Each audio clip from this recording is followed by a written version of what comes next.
up, everyone? Welcome to another episode of ADWO Voices, a podcast that deals with everything that has to do with behavioral health. We have Kristen Thompson. I want to say that right? Yeah, Kristen Thompson.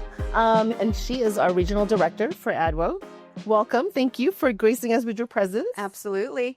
Happy to be here. Thank you. I know how busy you guys can get, so I basically just told her, like, we can do this.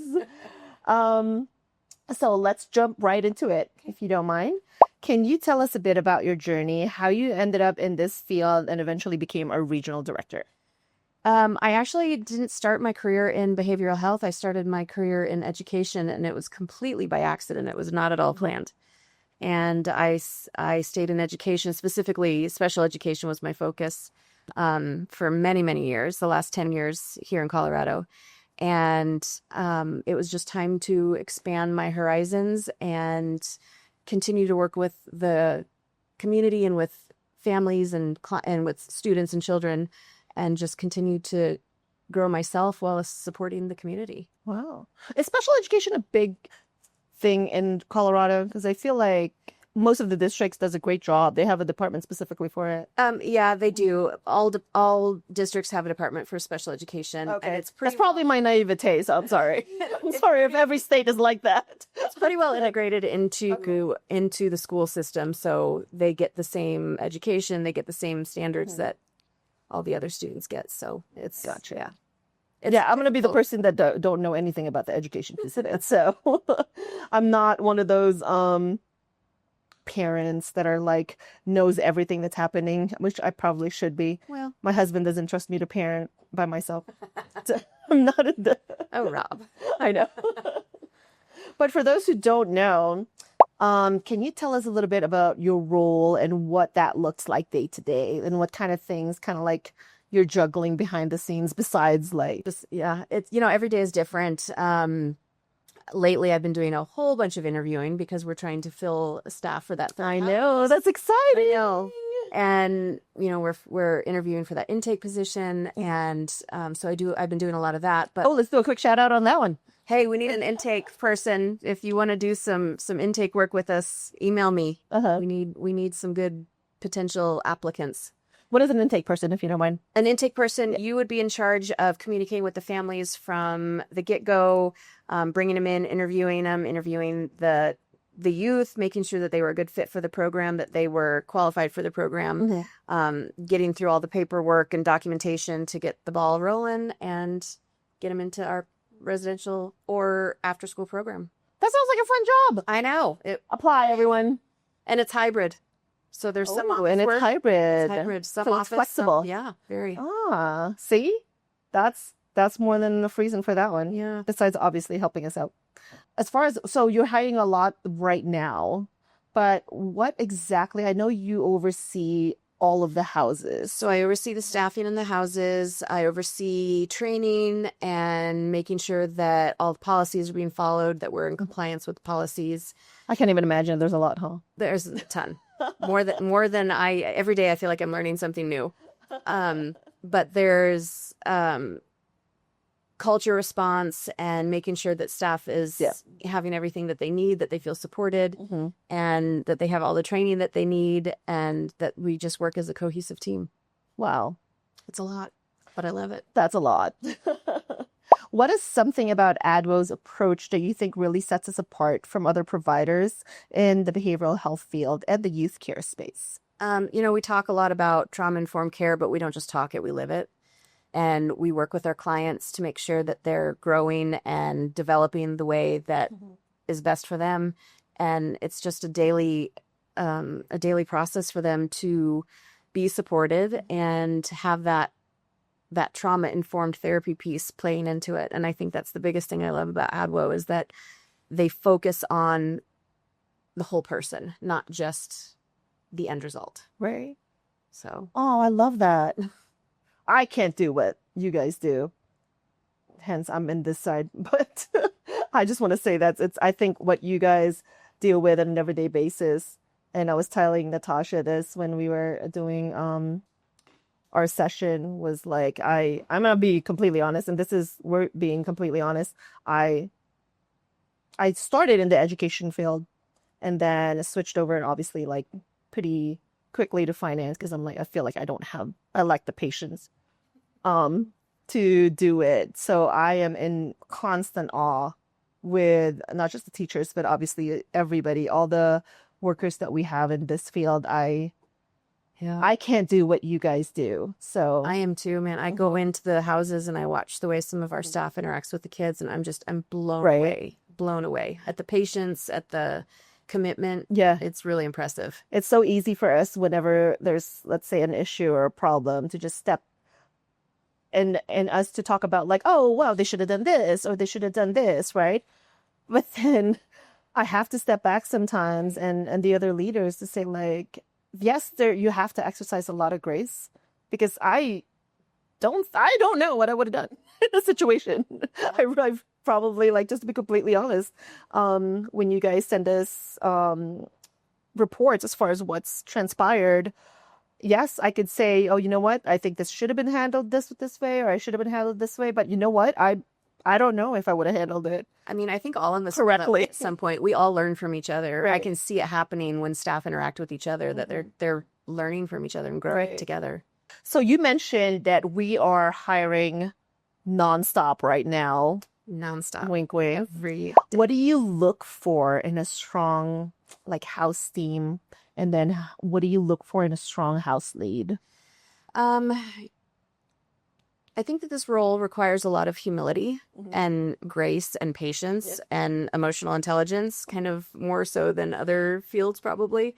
But because you're dealing with the clients plus the people. I mean, the case managers as well as the technicians. Yeah. Right. And everybody has to work together fluidly to make sure everything runs smoothly. So I look for staff that show that they're knowledgeable and who show those traits and who don't just have the right words to say, but actually have the action to put behind them. And then as far as leads go, somebody who can lead with a sense of calm, which our leads, I mean, oh gosh, they're amazing. And they lead with that sense of calm confidence that I think everybody takes away and learns something from. And I can't wait for you guys to meet them. I know. No, there's something to say as far as the house leads that we have right now. The amount of compassion that just... And the work behind the scenes, we don't even know what's going on. Yes. The communication, it's not just what happens in the house. It's communication with the team outside the house. It's communication with admin. It's communication. And I think that's key for everybody to just be able to communicate with each other respectfully, which I think we do a really good job of. And confidently, but also being able to pause and listen to other perspective. Yeah. It's very specific person. I don't even know how you identify. Yeah. Organized, like organization, big time. Right. For a lead specifically. That's true. How do you support the leads, especially when things start to get really heavy or stressful? Well, not just the lead, actually, because a lot of the case managers and the technicians go to you as well. Yeah. I just try to be accessible and supportive. And when things get heavy and stressful, it sometimes just takes debriefing a tough interaction and just listening and just hearing them. If I don't have the ideas to help support them, sometimes all I need is to just be heard. Wow. Can you identify, obviously you don't have to go into details, but like a recent situation that really could have escalated like way worse than, but just an example of everybody kind of like coming together, like the leads, the leadership, the case manager. I would say, not with the staff, but with like a child. With a client. With a client. I mean, I could pick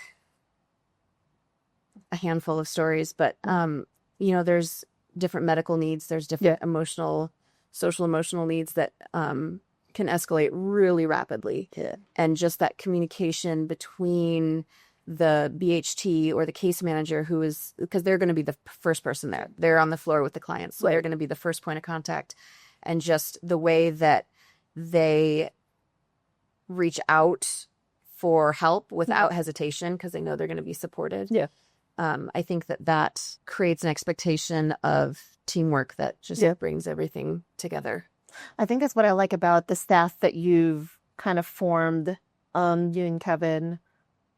Like, there's not that much pride where, I mean, obviously it's good to have pride, but when it comes to like needing support, needing help, like everybody's kind of really honest about themselves. They have enough self-awareness where they're like, you know what, I need guidance on this, because it's not just one size fits all when it comes to every child. Everything's very unique, and every situation is completely unique. It's not just one of those in corporate settings. And Natasha and I were talking about this, where it's like, oh, if this happens, you deal with this way. And when this happens, you deal with it this way. Mm-hmm. It's not like that in this industry or this field. And you know, what you guys deal with. We talked a little bit about trauma-informed care. That's not just for the clients. Right. That's for us too. It's for us to be able to recognize what our triggers are. That's true. And when to support each other. And I think that we focus on that a lot. We bring, when I do supervision meetings with my case managers, that's one of the questions I ask them every single week. How you doing? Their own just mental health, their own behavioral health. Is there anything that you can be supported in? And that's true. Honestly, I've noticed that they feel very confident and comfortable with opening up with what they need, so that they can get the support that they need. And that's not something you see in other positions or in, the corporate world. That's unheard of. Right. And that's something, and like I said, you can be completely real. This is what this podcast is all about. It's basically just breaking it down, but don't have to be poised. A lot of people don't realize, and I didn't even realize that until I actually started learning about this field, your own trauma. Oh yeah. So I love that you talk about that with every single one of the technicians as well as the case manager, because it triggers, like them dealing with children with certain traumas.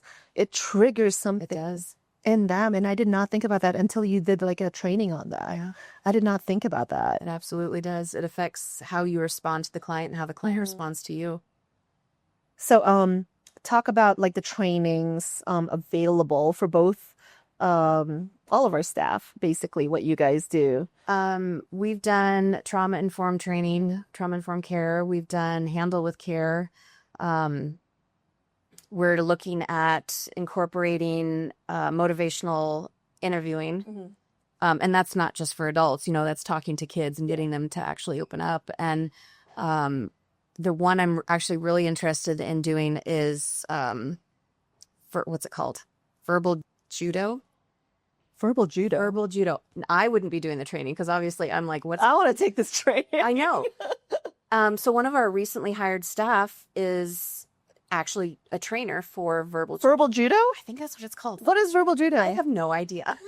I was so excited to learn more about it. Let's ChatGPT it real quick. Verbal judo. Now I'm second guessing myself, but I think that's what it's called. Verbal. But yeah, I'm going to ask that new staff member to put together a training for verbal judo as it pertains to behavioral health. And that's the cool thing about our program.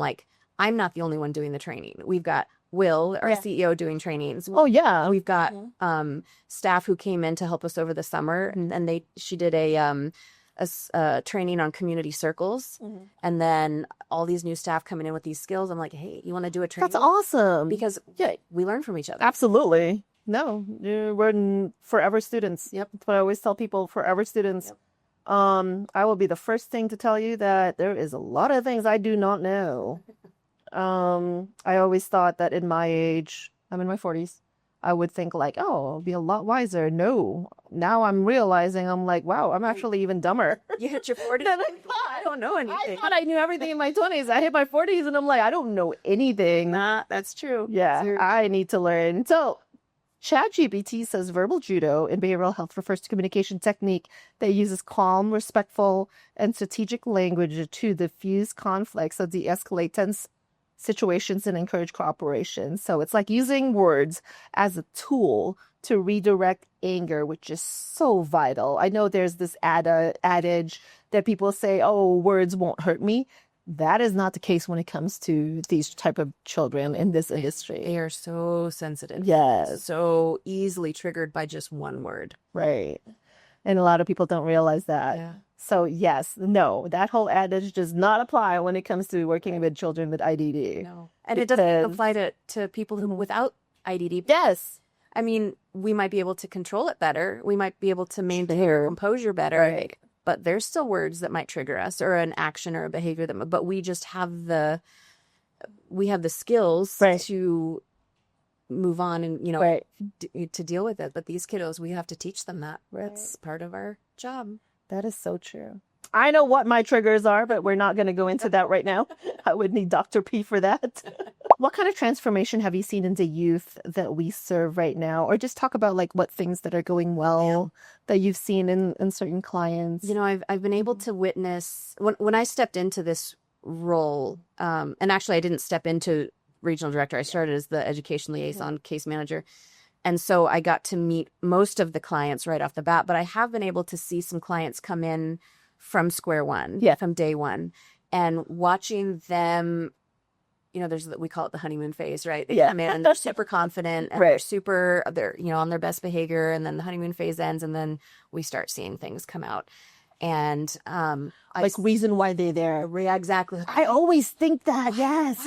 Why is she here? I know. I always think that because they're all angels. That's why. In the beginning, you see that behavior come out, and then you see what they need to work on. Yeah. And then we do. Right. And our case managers and our BHTs and our leads. I mean, every day, day in, day out, 24/7, working with these kiddos, and you can see the growth from that insecure, not quite confident in their abilities and in themselves, and as they gain the skills to manage their emotions and manage their behaviors, you can see the growth happen. It's like 2 steps forward and 1 step back, but progress is progress, growth is growth, and it happens every day and every time. So there'll be times where I won't see a certain client for maybe a week at a time, because I try to go to the houses as often as possible, but sometimes I just, for whatever reason, don't interact with a certain client.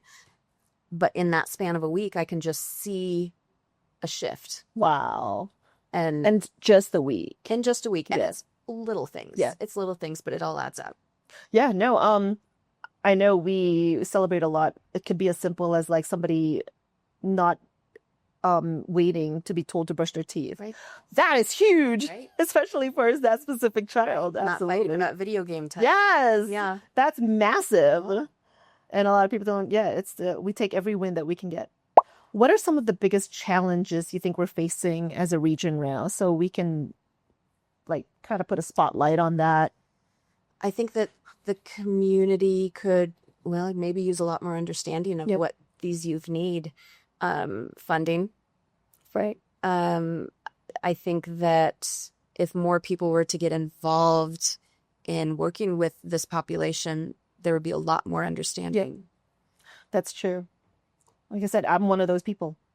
I'm going to be honest about that. I had no idea. I didn't know the difference as far as autism. I didn't know the difference with spectrum. I didn't know the difference with IDD, because people just kind of tend to put everything in a box. Yeah, I lump them all together. And you're like, oh, okay. But the one that you said in the beginning, though, like there needs to be more of us, because a lot of people don't realize there's so many of them. When I first met Will, and we're so used to in the ministry in the churches, because we do get a lot of agencies that tend to drop off. I grew up with buses, like agencies used to drop it off in the churches and stuff, and we loved having them because they would be our ushers, and they would hang out with us like every Sunday, sometimes every Saturday. We had no clue what it was. We just know it was a facility, and they had these types of like adults or children, and then they would drop them off during VBS, but a lot of churches have that, but a lot of people don't realize what it takes. Yes. Yeah, what it takes to provide for this. Correct. And what the cities or the counties actually have, and when it comes to, love to see more public education on this population. Yeah. On our clients. That's true. Nobody talks about it. It's you unless you proactively like, search it out. Yeah. Mm-hmm. Or you have a friend. You have a friend or a family member, right? And that connection is great, but the people who aren't exposed to it just really don't have a clue. Out of sight, out of mind for some reason. Yeah. It's not, you're right. It's not until it affects you personally that's when you start looking up, like, okay, what? So I guess to re-answer the question, I would like to see more community involvement, more community awareness, more community education, just helping the community embrace these babies. And they're so, that's where I was going with that. I tend to rabbit trail. Yeah. When I met Will and he said, well, we don't have any experience. That's when we were trying to expand into LA. Because they do a lot of youth rallies and VBS, and we pick up like hundreds of kids around the area and teens. And Will was like, 1 out of 4. He's like, you probably have encountered a lot of children with IDD. You just don't know about it. Right. It's very true. Because he's like, it's probably 1 out of 4. In Colorado Springs, it was in our ad. It was like 1 out of every 5 or 1 out of every 4 suffer from some type of trauma or disability. From a classroom perspective, that's absolutely accurate. And we didn't know about it. We're like, wow, you're right. And James was like, well, you're totally right. He's like, I've identified, he's like, growing up, because he's been in the ministry for 25 years. So they've been doing bus kids. They've been doing Vacation Bible School for so long. And Will was like, well, yeah, majority of those kids actually have IDD. And you just didn't realize it.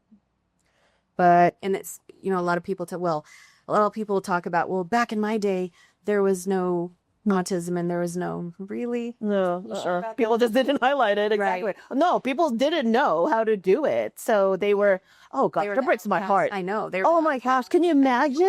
The kids with no friends. There's weirdos sitting over right without anybody to interact with. Nobody wanted to interact with them because there was nobody knew. One thing I would say for education system is because we are so aware of it now, there's a lot of work within the school system to develop those connections, help kids interact with children with IDD or with autism and give them the skills to be their friend. Yeah.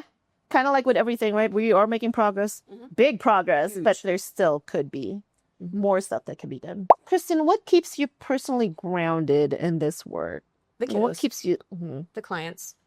Watching their growth, watching their progress, watching what they need and recognizing what they need, and watching the staff step in and like knock it out. Right.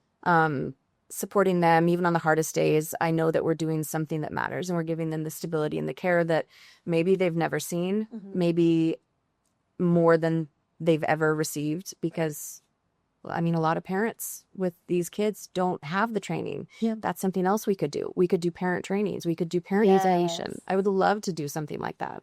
Like bring parents in and help teach them how to work with their own children, because those are resources that are not available.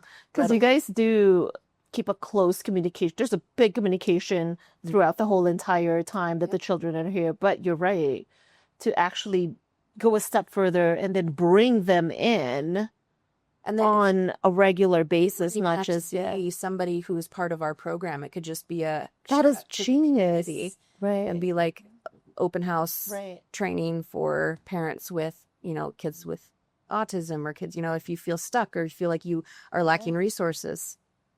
Yeah, put that on your to-do list. I just no, I love that. No, we totally should. I would. Yes. Why don't we? We will. Absolutely. Well. So what advice would you give to someone that wants to work basically at ADWO? Like not just advice, but what to expect basically? In residential childcare? To be real, to never stop learning, to always ask questions. We work together. We have to support each other, and asking questions is one of the best ways to learn. So just be transparent, be yourself.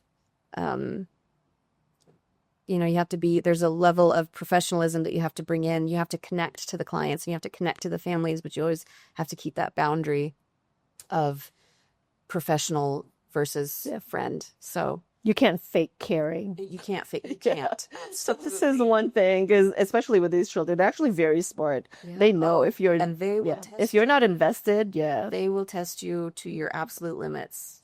A lot of people, it gets thrown around a lot because what the biggest thing in marketing, advertising, and everything right now in social media is being authentic.